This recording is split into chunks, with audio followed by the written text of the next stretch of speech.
When I was told I was getting the Suzuki Vitara to review, I thought to myself, oh, another compact crossover to add to the market.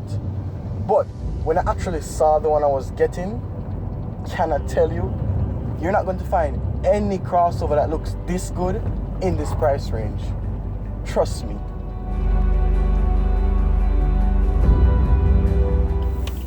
The last generation Grand Vitara didn't have that much of a cavalier appearance, but that's not the case for this Vitara. Now, if I was supposed to receive $500,000 every time somebody came up to me and thought I was driving a Range Rover, I could possibly buy this car right now. That's how many people come up to me and say, yo, that's a Range Rover Evoque, and then they look and then they realize, oh, it's just a Suzuki. But is it really just a Suzuki? And then again, they aren't really stealing Range Rover's style, because Suzuki, previous generation Grand Vitaras, always had the clamshell bonnet. But it's just the light design and the addition of the clamshell bonnet that lets it look that much like a Range Rover Evoque, or even a Range Rover Vogue, for that sake. Because I'm going to show you right now, I'm going to show you the side of a Range Rover, and I'm going to show you the side of this Vitara, and tell me what you think. They look alike. Side profile, they look alike.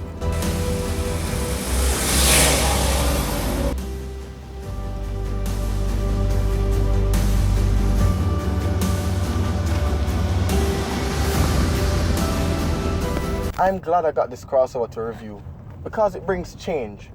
Most crossovers come with the same features. All of them come with Bluetooth, all of them come with steering controls, climate control, cruise control. All of these features are old.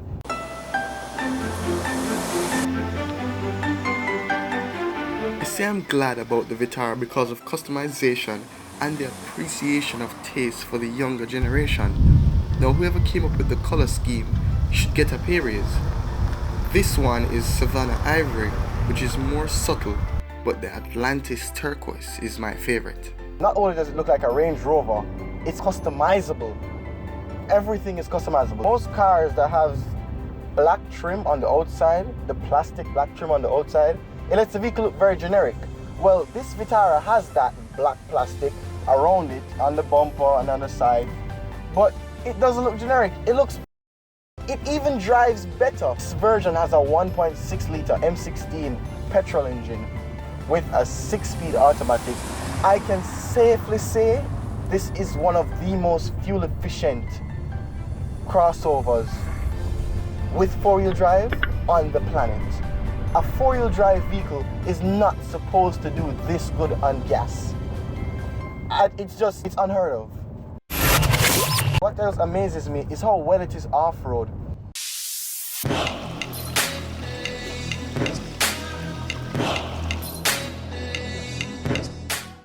Now there are 4 modes in this car: Auto, Sport, Snow, and Lock. Auto is basically for maximum fuel efficiency, so you can cover all your ground and not use that much gas. This car is excellent on gas. Sport, which puts you in full 4-wheel drive. The 4-wheel drive system on this car is all grip. That all grip badge on the dash and on the boot isn't for show. It's actually for Suzuki's new and redone 4-wheel drive system. But then if you want full-time 4-wheel drive, you just switch to Sport or Snow. And Sport now just improves throttle response. It just improves the overall performance of the vehicle. You can feel it. Now, of course, if you put it in Sport, don't expect to get the fuel economy you would if you had it in Auto, of course. But Sport is just for fun. It's self-explanatory. Sport.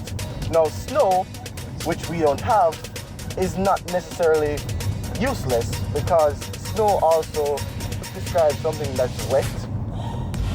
So Snow is really for wet surfaces, anything that's slippery.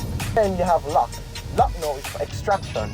So if you're in like a very rough situation, mud, snow, which we don't have again, and sand, you use Lock to get out of them.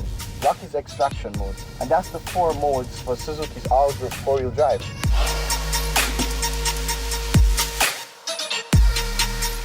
The interior of the 2017 Vitara is just as stylish, really, as the exterior.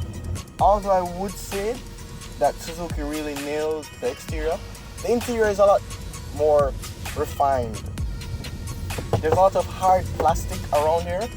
The hard plastic in here is really the only down for me. Everything else is so good. The leather stitch steering, the leather and suede seats with white stitching. Oh, come on. Then there's the technology. This car is really advanced. The features, as I said, should come standard on every vehicle since 2014.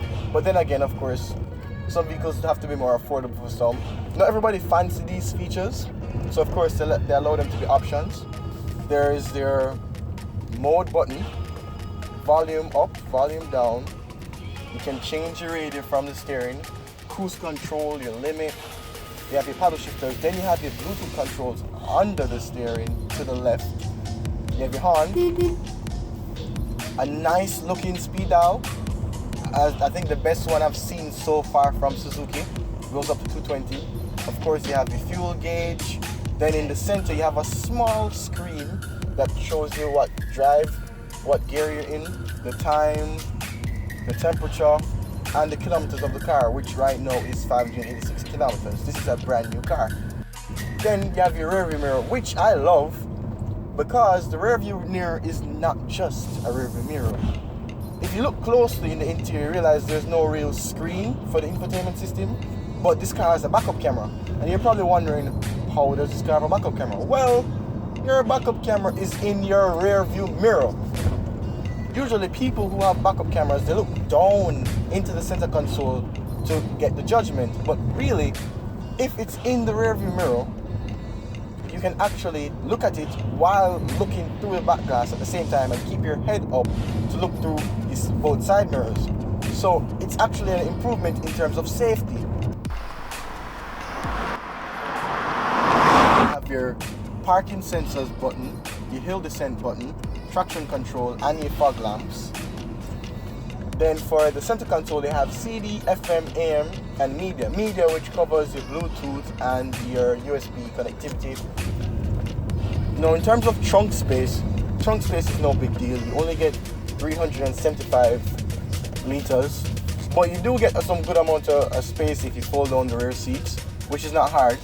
And there's also this other thing with the back cover. With the back cover, you can actually there's an artificial floor in the trunk that you can lift up and put the back cover under it, which I just think is really good, because usually in those cases when you have a vehicle and the cover comes off, you either throw it in the house or something, you misplace it because there's no actual storage for it. So in a nutshell, the Vitara is just a vehicle for everyone. It's an all-rounder, and it would be a good option for any person in the need of a reliable, good-looking crossover. I would love to thank Stewart's Auto Sales, and if you're interested in a Vitara, visit the Suzuki Jamaica showroom at 49.5 South Camp Road. And remember to subscribe, like, and share this video. Thanks for watching. Subscribe to Auto Effect.